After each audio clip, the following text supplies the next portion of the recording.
Hello guys, I'm Sara and in this video we are going to talk about decline of Mughal Empire. So this video is strictly for UPSC prelims और हम maps और diagrams की help से पूरा का पूरा समझेंगे। सबसे पहले हम बात करते हैं कि मुग़ल एम्पायर डिक्लाइन कैसे हुआ। तो बहुत सारे रीजंस है इसके, एक एक करके सारे समझते हैं। सबसे पहला है weak successors.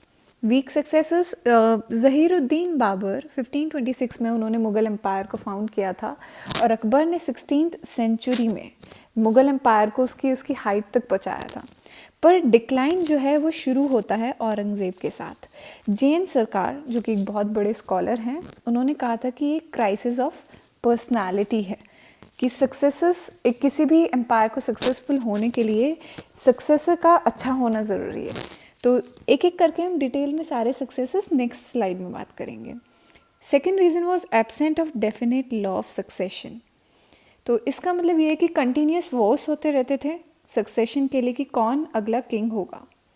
Third reason was Aurangzeb की रिलीजियस और डेक्कन पॉलिसीज़।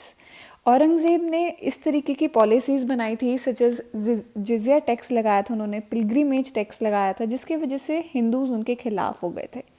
उन्होंने इतने सारे मिलिट्री कैंपेन्स किए स्पेशली अगेंस्ट बीजापुर, गोलकोंडा, मराठास, ये सब के सब मुग़ल एम्पायर के अगेंस्ट खड़े हो गए थे। Fourth reason was degeneration of rulers and nobles कि अब जो है नॉबल्स जो हैं वो डोमिनेट करने लग गए थे।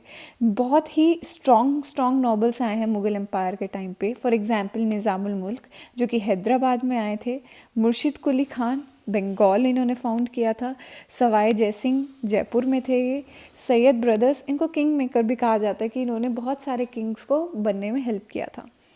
Next reason was deterioration of army, very important. कहते हैं कि मिलिट्री ही रिफॉर्म ही नहीं हुई थी, कोई नई टेक्नोलॉजी नहीं आई थी, तो इम्प्रूव नहीं करा था। This was one of the reason for the decline of Mughal empire. Empire इतना बड़ा हो गया था कि उसको हैंडल करना मुश्किल हो गया था। नेक्स्ट स्लाइड में will see the picture also. External invasions, बहुत सारे बाहर से लोग आने लग गए थे। Example Persian invasion, Nadir Shah, Afghans आए थे अहमद शाह अब्दाली के अंडर में। बैटल ऑफ पानीपत 1761 जिसमें मराठास को वो डिफीट कर देते हैं। Eighth is economic decline. ये इकोनॉमिक डिक्लाइन और जागीरदारी क्राइसिस थोड़ा थोड़ा सिमिलर ही है। तो जागीरदारी क्राइसिस समझ लेते हैं पहले कि जागीरदारी क्राइसिस क्या था। बहुत ज़्यादा इम्पॉर्टेंट है ये। इसमें दो बहुत इम्पॉर्टेंट है, औरंगज़ेब की रिलीजियस एंड डेक्कन पॉलिसीज़ और एक जागीरदारी क्राइसिस। 8000 मनसबदार्स थे, उनमें से सिर्फ 45 कंट्रोल कर रहे थे 61% of revenue of the empire.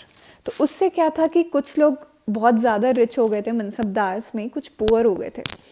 तो इसके इस इकोनॉमिक फंक्शन को ही हम जागीरदारी क्राइसिस बोलते हैं कि बहुत ज़्यादा जेलसी हो गई थी मनसबदार्स में एक दूसरे के लिए। जागीर को पे बाकी भी बोलते हैं। तो इसमें क्या था कि बहुत ही स्टेगनेंट हो गई थी, इतने सारे मनसबदार्स बढ़ गए थे, अब लैंड्स किस किस को दें। तो इसलिए खलीसा लैंड वो होती थी जो डायरेक्टली आपके इम्पेरियल पावर के अंडर में होती थी, वो भी उन्होंने जागीर्स की तरह देनी पड़ी थी। जेएफ रिचर्ड्स जो कि एक स्कॉलर हैं, वो ब्लेम करते हैं औरंगज़ेब की पॉलिसीज़ को। वो कहते हैं कि औरंगज़ेब ने अपने वॉर में डेक्कन वॉर में इतना ज़्यादा खर्चा कर लिया था कि इकोनॉमिक डिक्लाइन आ गई थी। Next reason was advent of Europeans. Companies जो थी वो इंटरफेयर करने लगी थी नेटिव पॉलिटिक्स में।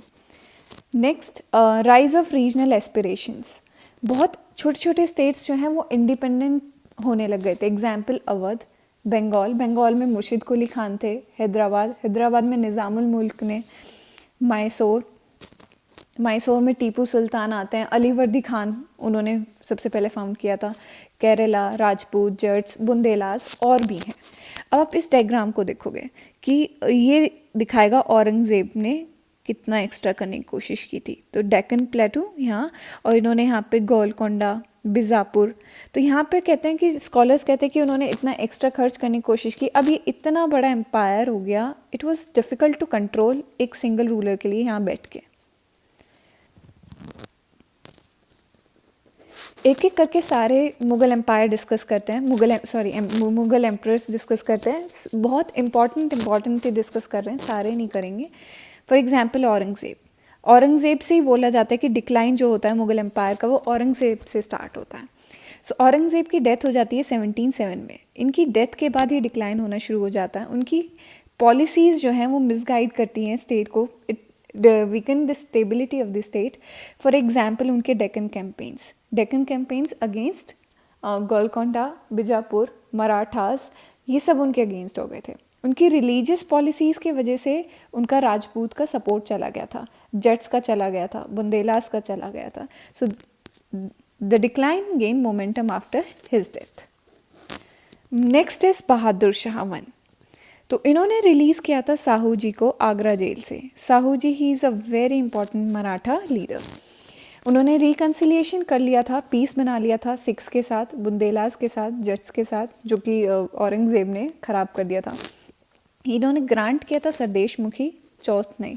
तो ये बेसिकली मराठा एम्पायर के वर्ड्स हैं, वहाँ पे यूज़ किए जाते हैं। सरदेशमुखी मतलब एक एक्स्ट्रा 10% टैक्स लगाया जाता था, और चौथ मतलब 1/4 टैक्स। अगर वो कहीं पे भी कुछ अटैक करते हैं और उन्हें जो भी मिलता है उसका 1/4 लेंगे वो लोग, तो that is called Chauth.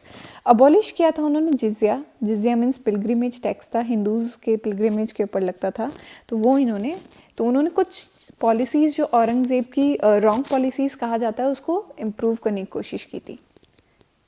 Next is Jahangir Shah he is important. इनको किंग बनाने में हेल्प की थी जुल्फ़िकार खान ने, तो ही इज़ वेरी इंपॉर्टेंट। और इन्होंने स्टार्ट किया था इजारा सिस्टम। इन्होंने थोड़ा सा एडमिनिस्ट्रेशन को इम्प्रूव करने की कोशिश की थी, इजारा सिस्टम लाके रेवेन्यू फार्मिंग, इसको इजारा सिस्टम को रेवेन्यू फार्मिंग भी बोलते हैं। इनका फ्रेंडली इन्होंने रिलेशंस वापस से बनाए मराठास से भी और राजपूत से भी।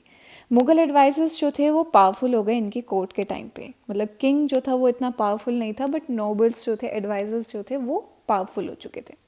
नेक्स्ट इज़ फ़ारूक सियार को सपोर्ट किया था सैयद ब्रदर्स ने किंग बनने में।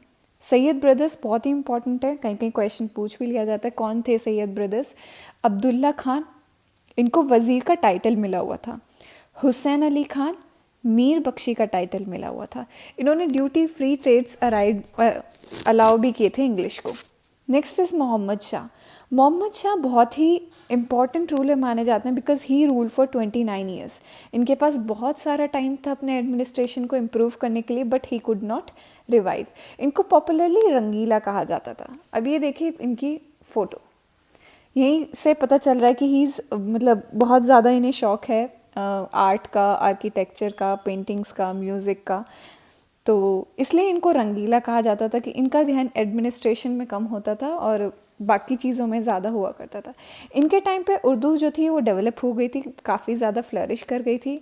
Syed brothers they were killed during his time. Syed brothers ने पहले हेल्प किया था लास्ट रूलर को किंग बनने में, इनको भी हेल्प किया था, बट इन्होंने थोड़ा सा जो है अदर नॉबल्स के साथ मिलके उनको मार दिया था।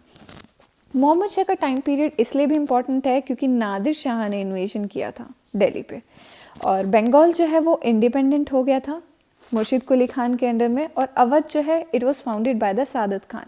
इसका मतलब यहाँ पे लोकल रूलर्स जो हैं वो इंडिपेंडेंट हो रहे थे इनके टाइम पे। तो दिस क्लियरली शोज़ कि मुग़ल की जो पास थी वो डिक्लाइन हो रही थी। Next is Alamgir 2। उनका जो रियल नेम था वो अजीज़ुद्दीन था, इतना इम्पॉर्टेंट नहीं है, बट सबसे ज़्यादा इम्पॉर्टेंट क्या है कि उनके टाइम पे बैटल ऑफ प्लासी हुआ था। बैटल ऑफ प्लासी 23 जून को फॉट हुआ था 1757 में। अहमद शाह अब्दाली ही अटैक दिल्ली सेवरल टाइम्स, और बहुत ज़्यादा लूट मचाई थी। अफ़गान्स थे, बाहर से फॉरेनर अटैक हुए थे इनके टाइम पे, तो बस इसमें इतना ही है। Next is Shah Alam 2। Shah Alam 2 is very very important क्योंकि उनके टाइम पे थर्ड बैटल ऑफ पानीपत होता है। थर्ड बैटल ऑफ पानीपत में मराठास को हरा दिया जाता है, और बैटल ऑफ बक्सर 1764 में हुआ था, ये भी इनके टाइम पे हुआ था।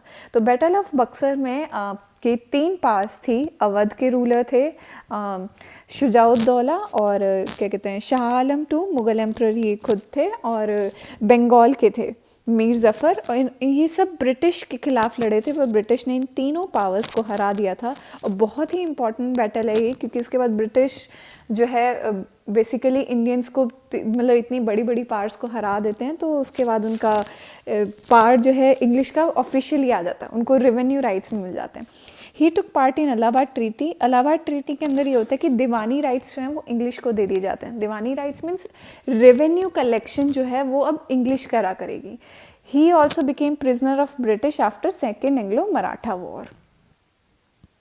बहादुर शाह जफ़र लास्ट रूलर रहे हैं। ये नॉमिनल हेड थे 1857 रिवोल्ट के, जबकि इंग्लिश ने कंट्रोल तो पहले ही बैटल ऑफ बक्सर के बाद ही कर लिया था, रेवेन्यू राइट्स सब चले गए थे, but he was the nominal head. तो एक बार फिर से जो है वो सिर्फ नाम के राजा थे काइंड ऑफ।